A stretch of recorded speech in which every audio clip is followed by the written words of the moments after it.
In diesem Video werde ich euch zeigen, wie ihr so einen Toilettendeckelbezug häkeln könnt. Ich bin mir sehr wohl bewusst, dass die Meinungen bezüglich eines WC-Deckelbezugs stark auseinandergehen, jedoch da es die Gruppe für dafür gibt, werde ich mir einmal die Mühe machen, das Ganze mit euch hier durchzuarbeiten. Ich wünsche euch viel Spaß. Hallo zusammen. Diesen WC-Deckelbezug habe ich mit Topflappengarn abgehäkelt. Welches Garn ich genau genommen habe, werde ich euch unten in die Infobox reinschreiben. Die Kordel habe ich mit der Strickliesel gemacht. Wie das funktioniert, falls ihr noch nicht wisst wie, findet ihr auch bei mir das Video über die Strickliesel. Der Bezug wird aus 49 Reihen feste Maschen bestehen und der Außenradius aus 7 Reihen. Wie ich die einzelnen Reihen jedoch gehäkelt habe, werdet ihr im Laufe des Videos von mir gezeigt bekommen.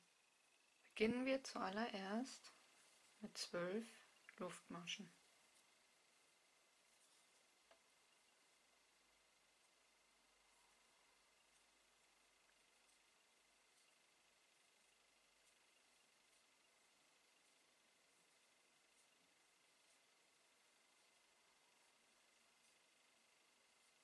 Plus eine Wendeluftmasche, da wir danach mit festen Maschen arbeiten werden.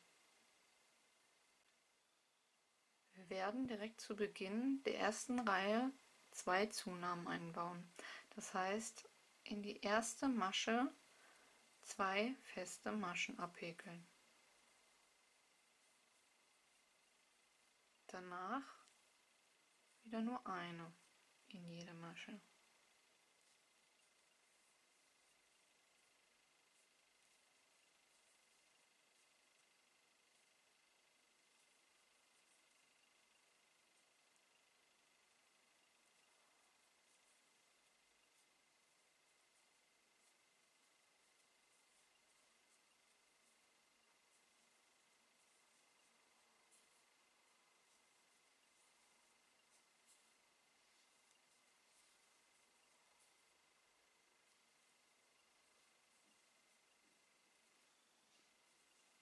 Bei der letzten angekommen, auch hier wieder 2 feste Maschen in die letzte Masche. Die will natürlich nicht. So.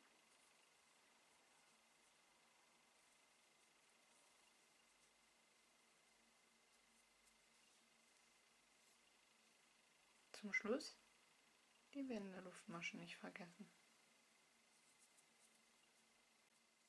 Nun müsstet ihr 14 Maschen haben.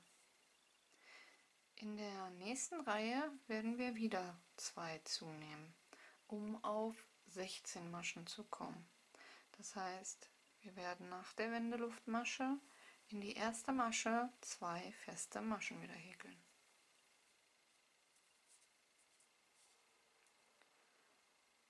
Nun häkle ich die erste Masche, die vordere Lasche, von unten nach oben ab, um das Ganze etwas dünner hinzubekommen und locker. Ich habe zwar bereits schon eine Häkelnadel Nummer 4,5 gewählt für das dicke Topflappengarn, trotz alledem kann man so auch noch ein bisschen tricksen, um es dünner und lockerer zu bekommen. Jedoch solltet ihr darauf achten, dass ihr die erste und die letzte Masche immer komplett abmascht, damit sich euer Häkelstück außen nicht auseinanderzieht, um dem Ganzen eine Festigkeit zu verleihen.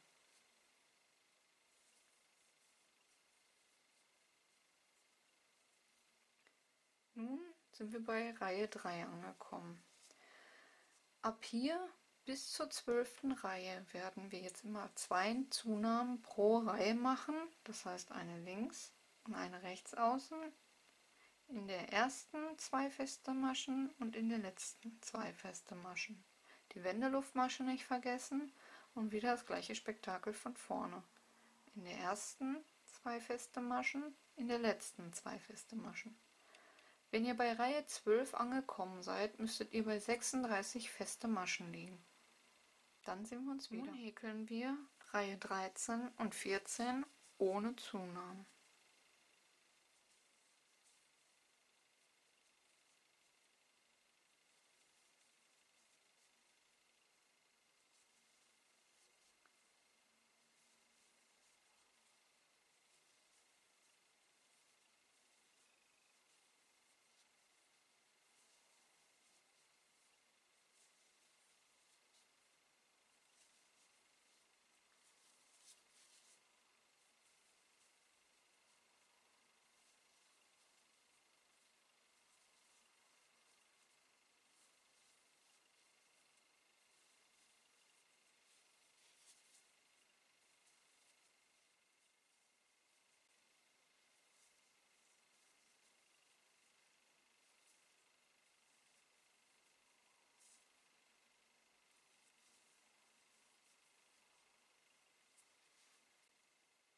Nun kommen wir zur Reihe 15. Hier brauchen wir wieder 2 Zunahmen. Wir häkeln wieder in die erste Masche 2 feste Maschen und am Ende angekommen in die letzte 2 feste Maschen. Damit müssten wir auf 38 feste Maschen kommen. Reihe 16 werden wir wieder ohne Zunahmen häkeln.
So.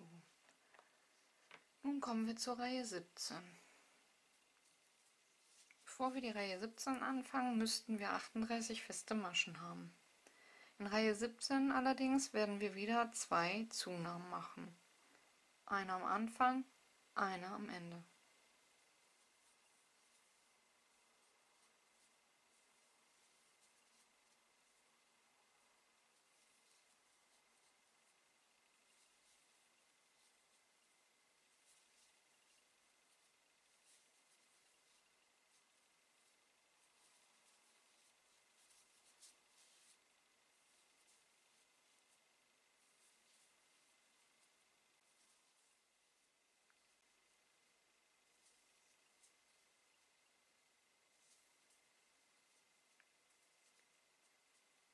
Nun müssten wir 40 feste Maschen haben, wenden das Ganze und werden in Reihe 18 wieder 2 Zunahmen machen.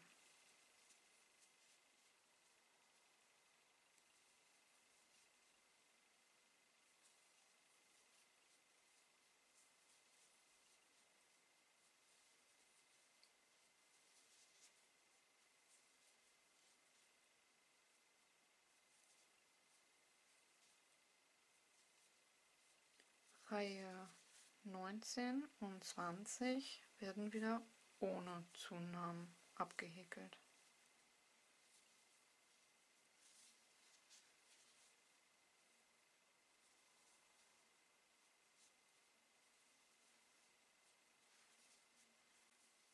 Am Ende von Reihe 20 müssten wir nun 42 feste Maschen wieder haben.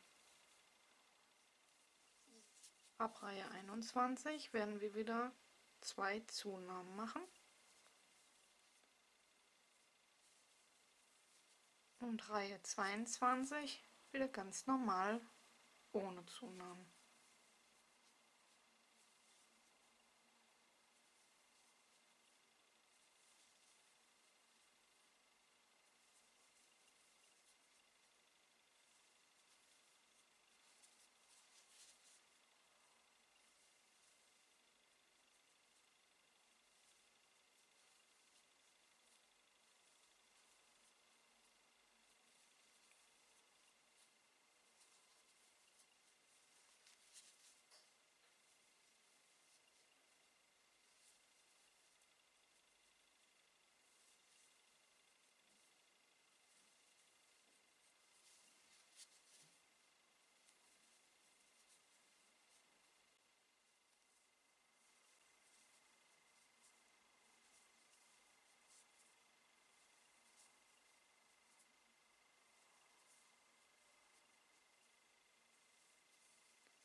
Reihe 23 bis 25 werden wir auch ohne Zunahmen einfach erstmal durchhäkeln.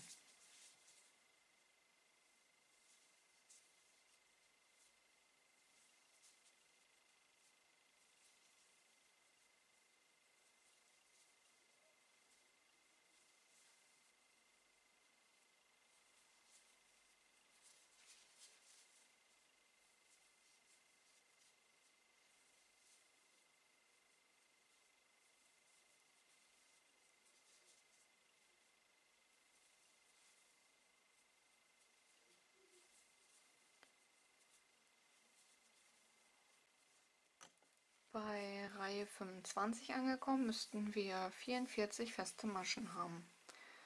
In der 26. Reihe müssen wir wieder 2 Zunahmen machen.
So, wir nähern uns dem Ende der 26. Reihe und müssten nun 46 feste Maschen haben. Und das war's auch erstmal mit den Zunahmen. Nun werden wir bis Reihe 33 keine Zunahmen mehr machen und in einem durchhäkeln. Also, wir bleiben bei 46 festen Maschen. Wenn ihr bei Reihe 33 angekommen seid, sehen wir uns wieder. Bis gleich. So, nun sind wir am Ende von Reihe 33 angekommen und haben 46 feste Maschen. Wir beginnen wieder mit einer Wendeluftmasche, drehen das Ganze und fangen nun mit den Abnahmen an. Ab sofort müssen wir sowohl am Anfang als auch am Ende eine Abnahme machen, also 2 Abnahmen pro Reihe. Vorher waren es immer 2 Zunahmen pro Reihe, jetzt sind es 2 Abnahmen pro Reihe. Und zwar geht das wie folgt. Ihr vergesst auf keinen Fall die Wendeluftmasche, stecht dann in die erste Masche, holt den Faden, in die zweite Masche, holt den Faden, Habt 3 Laschen auf der Nadel und mascht sie zusammen ab. Fertig ist eure Abnahme. Jetzt häkelt ihr das Ganze wieder bis zum Schluss und macht das gleiche mit den letzten beiden Maschen.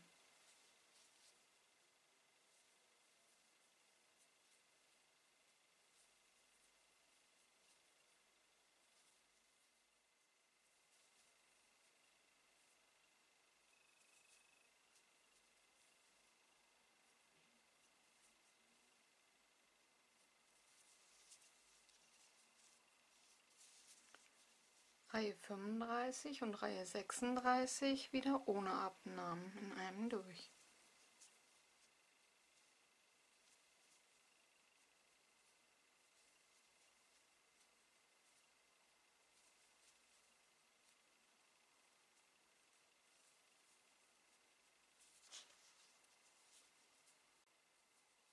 So, nun bei Reihe 36 müssten wir 44 feste Maschen haben und werden in Reihe 37 wieder 2 Abnahmen machen.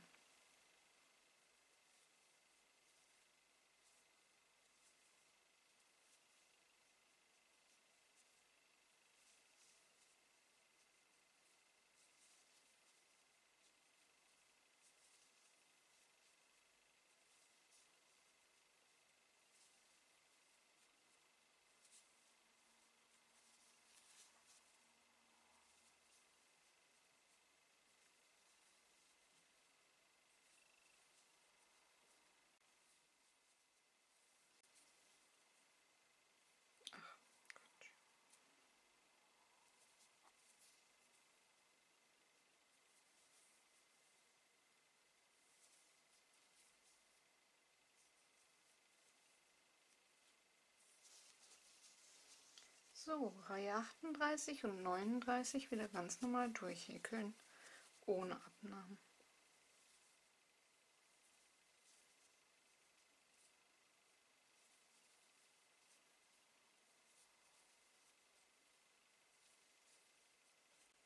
Nun bei Reihe 40 wieder 2 Abnahmen.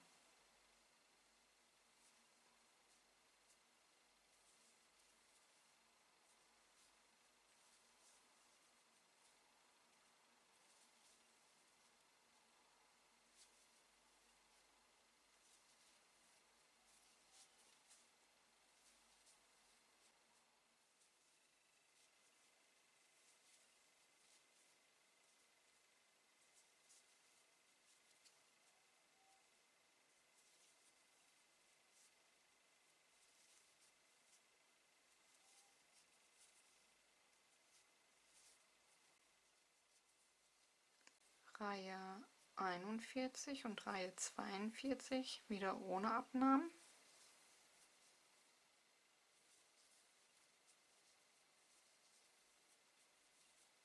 Und in Reihe 43 machen wir wieder 2 Abnahmen.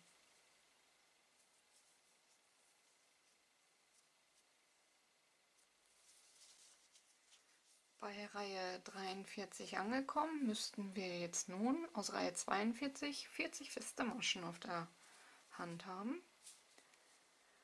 Reihe 43 nun wieder 2 Abnahmen.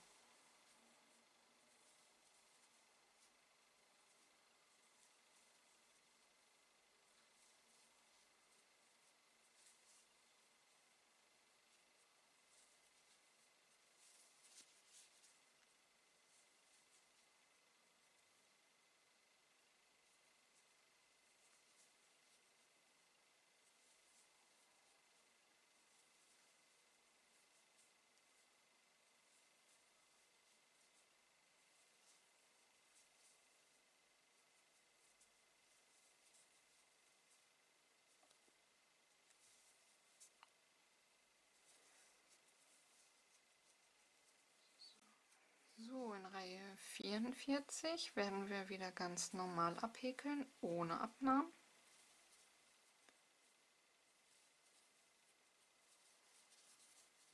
Bei 38 festen Maschen.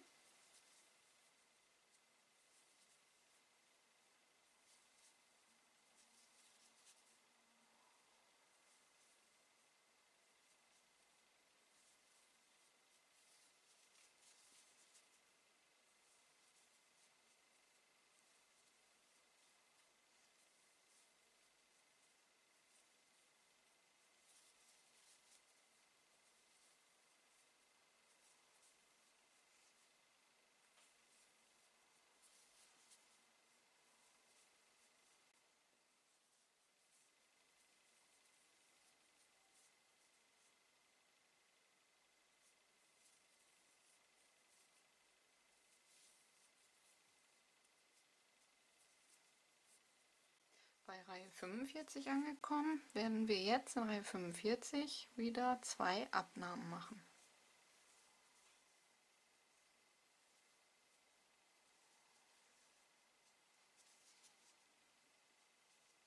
Und wenn wir am Ende angekommen sind und unsere beiden Abnahmen gemacht haben, müssten wir bei 36 festen Maschen liegen.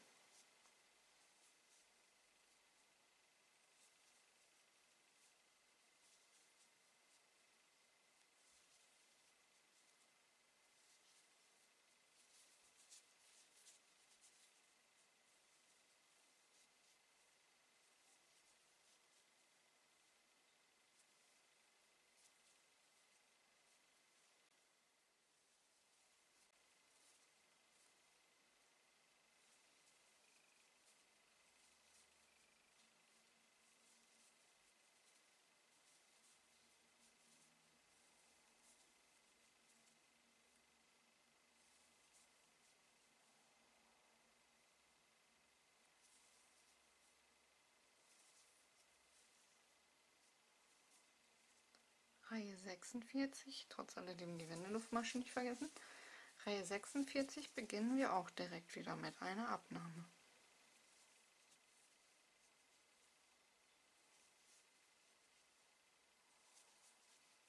Und am Ende auch nochmal eine Abnahme. Somit werden wir dann auf 34 feste Maschen gekommen sein.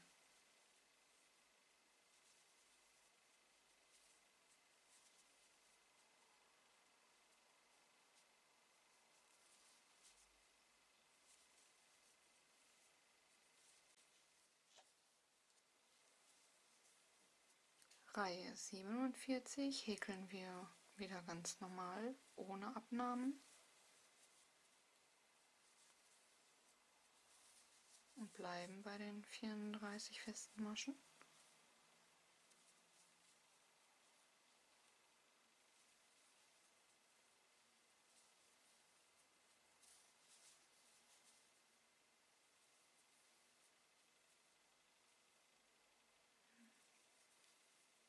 So, nähern wir uns nun dem Ende.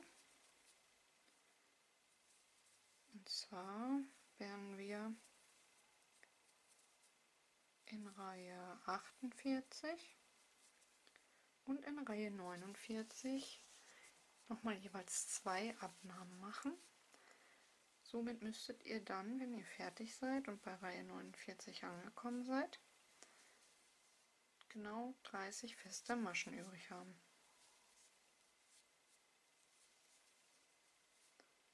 Und dann haben wir den Innenradius schon mal fertig.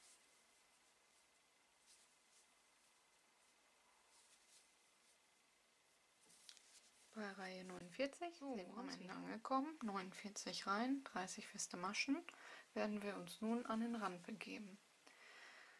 Wir werden jetzt einmal halbe Stäbchen ringsherum häkeln, außer an dem unteren geraden Rand, also sozusagen da, wo vom Toilettendeckel auch die Halterung sitzt. Den lassen wir aus. Wenn ihr hier nun eure letzte Abnahme gemacht habt, wickelt ihr einmal den Faden um die Nadel, stecht in das kleine Loch und zieht danach den Faden durch alle 3 Schlaufen. Dann holt ihr nochmal den Faden, steckt das Ganze nochmal durchs gleiche Loch und nochmal durch alle 3 Maschen. Und das gleiche noch einmal. Nun haben wir 3 halbe Stäbchen in die Ecke reingehäkelt, um eine Rundung zu schaffen. Ab jetzt werden wir weiter mit halben Stäbchen arbeiten. Schaut, dass ihr locker bleibt, nicht zu fest, gleiche Abstände und versucht, wenn möglich, immer 2 Laschen auf die Nadel zu bekommen. Ich weiß, es ist nicht immer möglich, so wie jetzt hier. Das wäre jetzt der richtige Abstand für die nächste Masche. Da kann ich leider nur eine nehmen. Ihr könnt auch tiefer einstechen, aber je nach Wolle ist das auch nicht immer möglich, weil es dann komisch aussieht. Und da wir ja einen sauberen Rand schaffen wollen, so wie hier jetzt, versuchen wir dann schon gleichmäßig zu bleiben. Also wenn es nicht anders geht, nehmt eine Schlaufe, bleibt immer beim gleichen Abstand, wenn möglich aber 2 Schlaufen.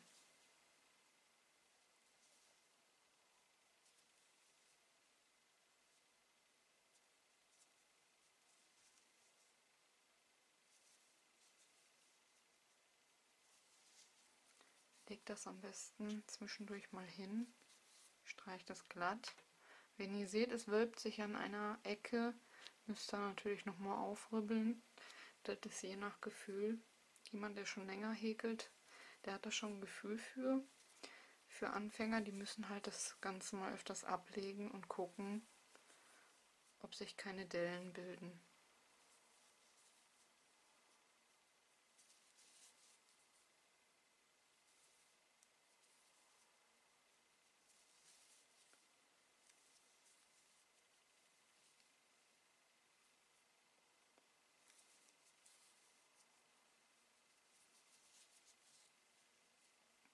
Ich habe jetzt zum Beispiel hier auch falsch eingestochen.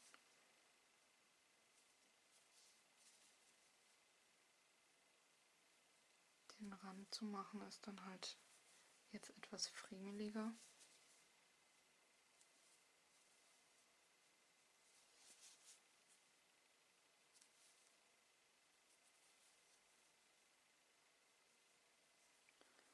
Oh, ich kriege eine Krise.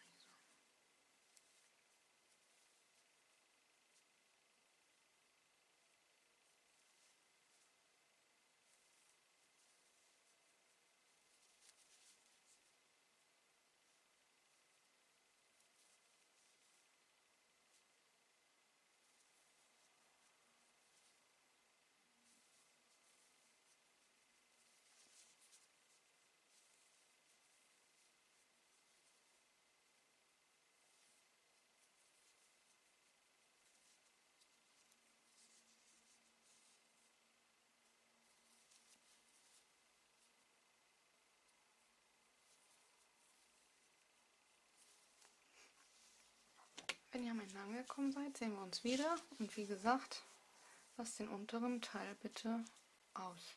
Wenn ihr am Ende angekommen seid und einmal rumgehäkelt habt, vergesst bitte nicht, unten an die Ecke wieder 3 Stäbchen in dieses Eckloch zu machen. So, nun am Ende angekommen, 3 halbe Stäbchen in das letzte Loch gemacht. Beginnen wir mit 2 Wendeluftmaschen, drehen das Ganze und fangen wie bei unseren festen Maschen in der ersten kompletten Masche an und danach häkeln wir wieder von unten nach oben nun die vordere Schlaufe.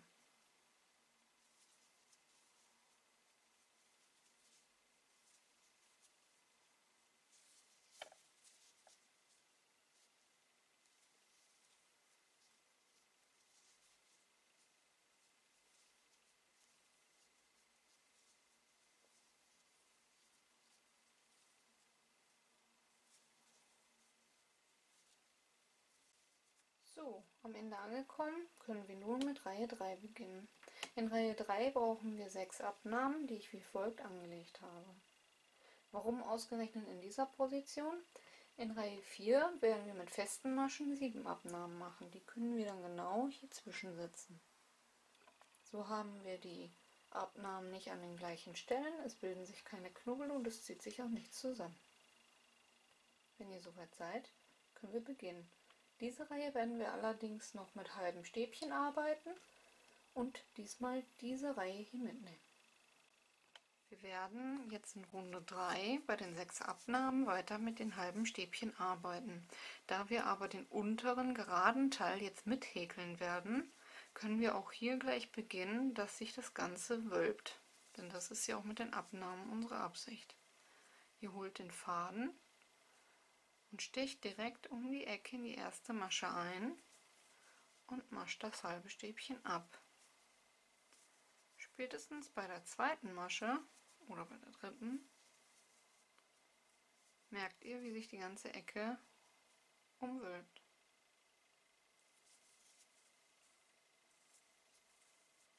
Und das Ganze werden wir auch auf der anderen Seite noch machen.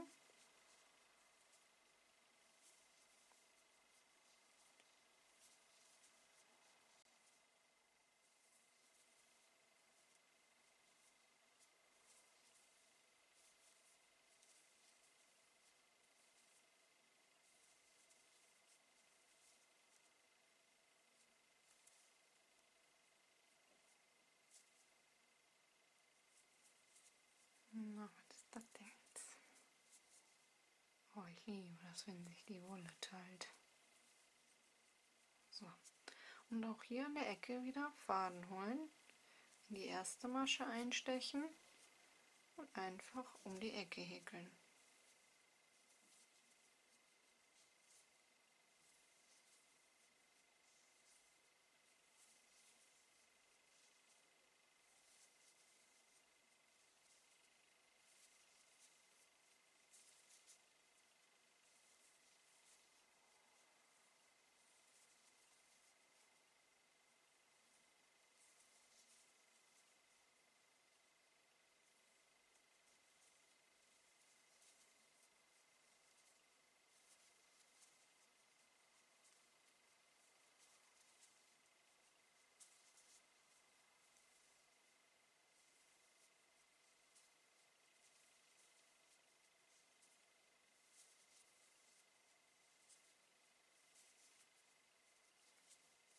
So, nun kommen wir zur ersten Abnahme. Hier könnt ihr euch natürlich aussuchen, ob ihr die vordere oder die hintere Masche mitnehmen wollt. Ich nehme jetzt mal einfach die vordere. Holt den Faden, durch die Schlaufe Faden holen, durch die nächste Faden holen, 4 Laschen auf der Nadel und durch alle Faden ziehen. Fertig ist eure erste Abnahme.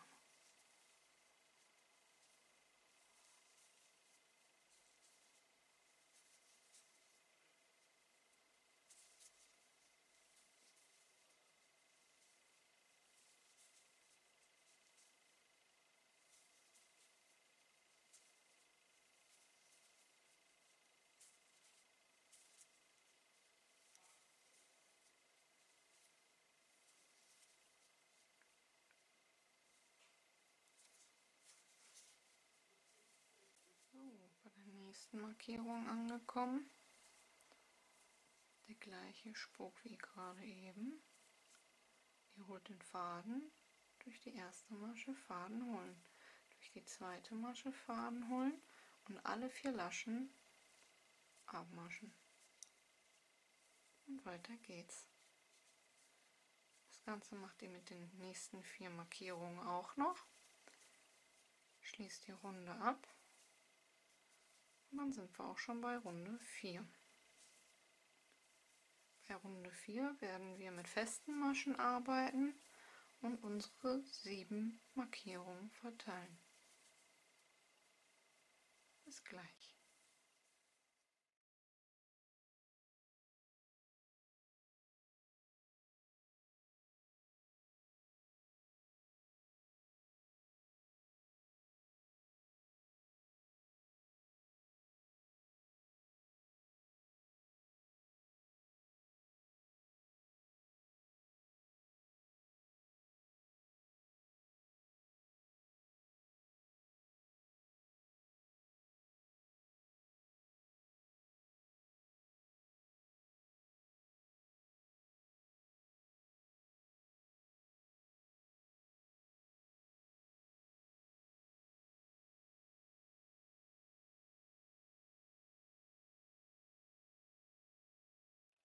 Nachdem wir die 7 Markierungen, wie ihr hier seht in Rot, ein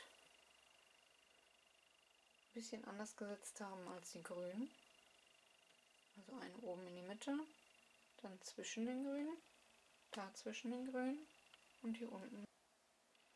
Wir werden jetzt die 4. Reihe beginnen mit festen Maschen und an den roten Stellen unsere Abnahmen machen. Dabei werden wir aber hier diesen Rand diesmal wieder auslassen. Argo hier beginnen und einmal so rum. Da wir den Rand hier unten auslassen werden, den geraden, machen wir wieder eine Wendeluftmasche. So. Drehen das Ganze. Und jetzt könnt ihr euch auch wieder aussuchen, natürlich die erste Masche komplett abmaschen und danach, ob ihr wieder nur die Schlaufe oder die ganze Masche nehmt.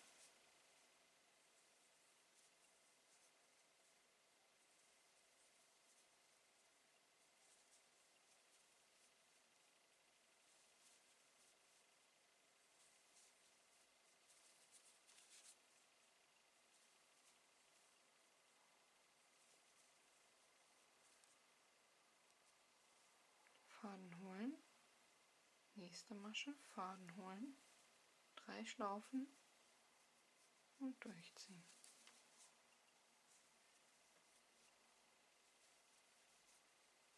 Solltet ihr eure grünen Markierungen oder eure Markierungen, die ich in grün habe, noch drin haben, dort keine Abnahmen machen. Einfach dran vorbei häkeln.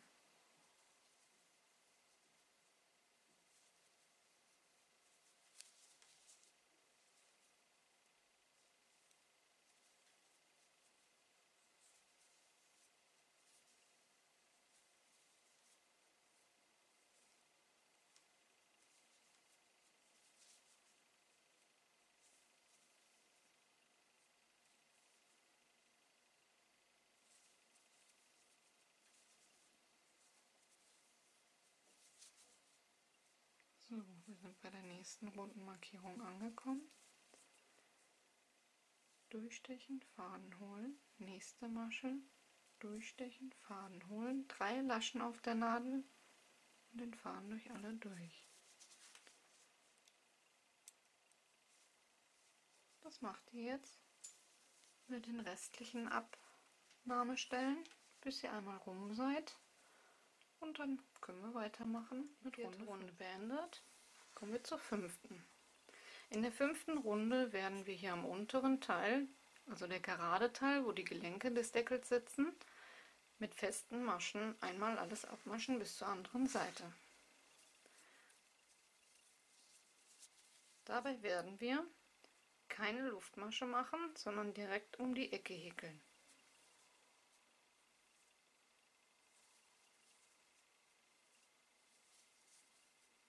Das soll sich ja am Deckel auch drum legen.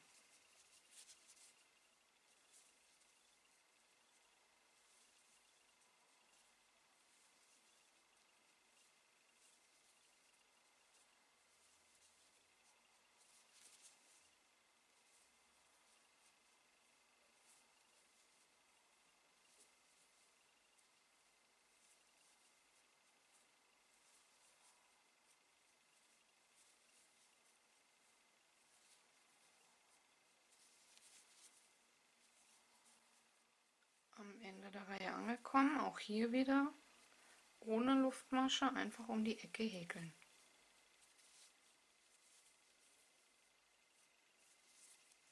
So. Nun können wir auch mit den doppelten Stäbchen beginnen. Dazu werden wir 4 Luftmaschen häkeln, dann den Faden zweimal um die Nadel wickeln, in die erste Masche einstechen, Faden holen und dann haben wir 4 Schlaufen auf der Nadel. Faden holen durch 2, wieder Faden holen durch 2 und zum Schluss nochmal den Faden holen durch die letzten beiden. Fertig. Faden zweimal um die Nadel wickeln, in die Masche einstechen, Faden holen, wieder Faden holen durch 2, Faden nochmal holen durch 2 und den Faden nochmal holen durch die letzten beiden.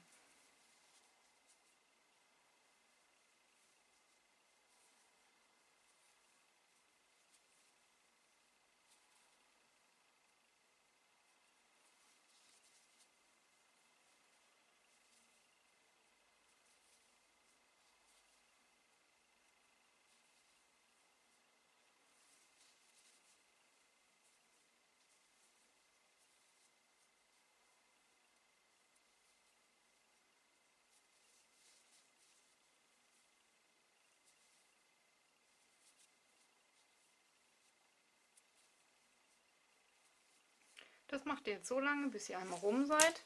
Hier unten die gerade wieder auslassen. Die haben wir jetzt gerade mit festen Maschen abgehäkelt, was zur Reihe 5 gehörte. Und wenn ihr soweit seid, machen wir weiter.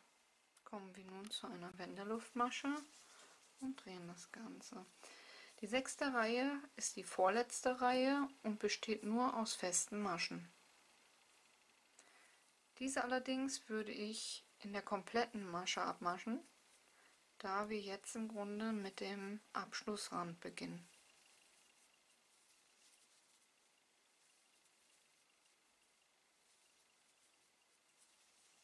Diesen könnt ihr jetzt einmal komplett herum, auch unten, wo das Gelenk des Toilettendeckels sitzt, einmal lang.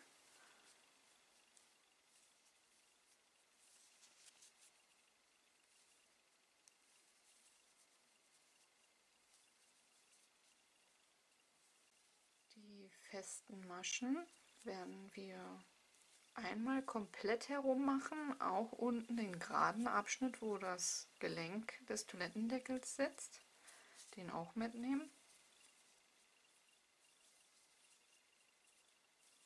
Da wir unseren schönen Abschluss einmal komplett herum haben wollen.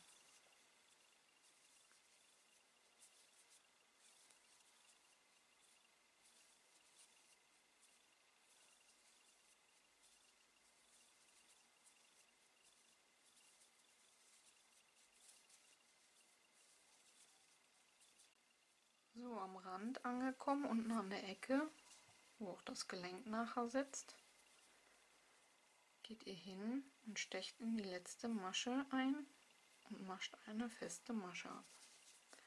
Dann nehmt ihr eine Wendeluftmasche, wendet das Ganze allerdings nicht und stecht direkt hier vorne, nehmt ihr die beiden Schlaufen, stecht ein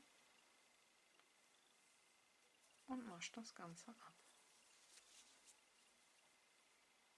Dann kann es sein, dass ihr dieses doppelte Stäbchen etwas drehen müsst, um die nächsten 2 Schlaufen zu kriegen. Das ist ein bisschen friemeliger an der Stelle. Und mascht das Ganze wieder ab. Wenn nicht, nehmt ihr die Spitze eurer Nadel, nehmt die untere einzelne Masche, dreht das Ganze nach unten durch und habt auch die beiden.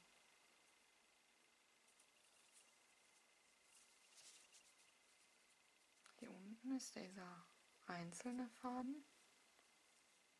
Nehmt ihr den Nadelkopf,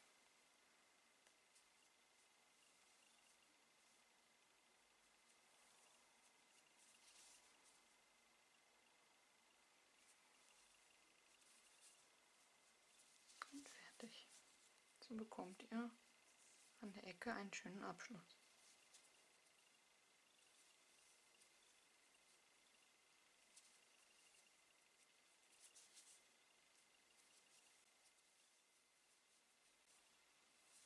Wir nähern uns dem Ende, also der nächsten Ecke. Und hier den gleichen Spaß wieder. Wenn ihr die Maschen so bekommt, mascht sie auf dem normalen Wege ab. Mein Stäbchen ist hier zum Beispiel sehr locker auf dieser Seite. Hier allerdings wieder nicht.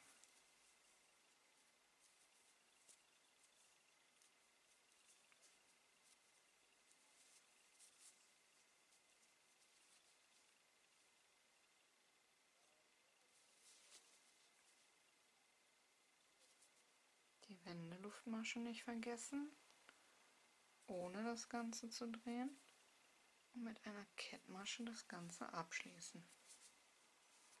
Kommen wir nun zum Abschlussrand. Ihr beginnt mit einer Wendeluftmasche, wendet das Ganze allerdings nicht. Ab jetzt werden wir rückwärts häkeln. Ihr stecht in die erste Masche ein, holt den Faden und zieht ihn durch alle durch. Nächste, einstechen, Faden holen, durch alle durchziehen.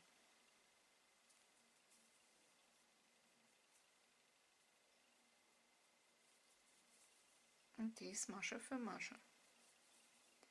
Es gibt noch die Variante, wo ihr einstecht, den Faden holt, durch 2 zieht, nochmal den Faden holt und nochmal durch die letzten beiden. Probiert es aus und schaut, welche Variante euch am besten gefällt.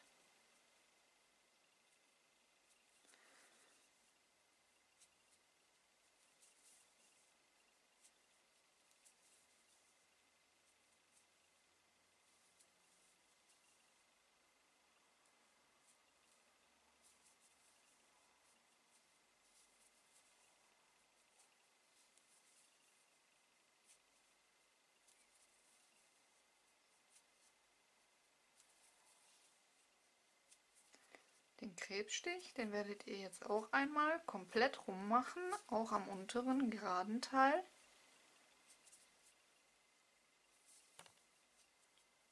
Und dann sind wir auch schon fertig und können die Kordel einfädeln. An der Ecke angekommen, werdet ihr hier einfach Masche für Masche um die Ecke häkeln, ohne Wendeluftmasche.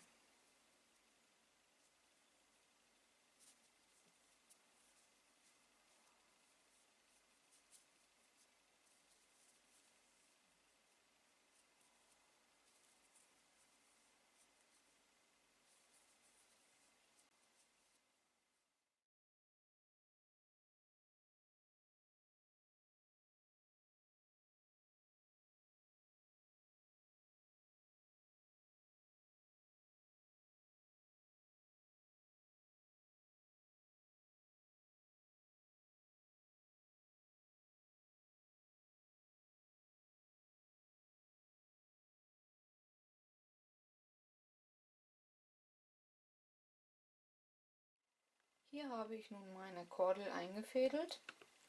Immer 2 Stränge nach oben, 2 Stränge nach unten. Und ich würde sagen, es kann sich sehen lassen. Wenn euch die Anleitung gefallen hat, würde ich mich über einen Daumen hoch freuen. Solltet ihr Fragen haben, schreibt es einfach unten in die Kommentare. Schaut einfach auf meinem Kanal vorbei, insofern ihr ihn noch nicht kennt, und abonniert ihn doch einfach kostenlos. Ich wünsche euch viel Spaß beim Nachhäkeln. Bis zum nächsten Mal. Bye bye.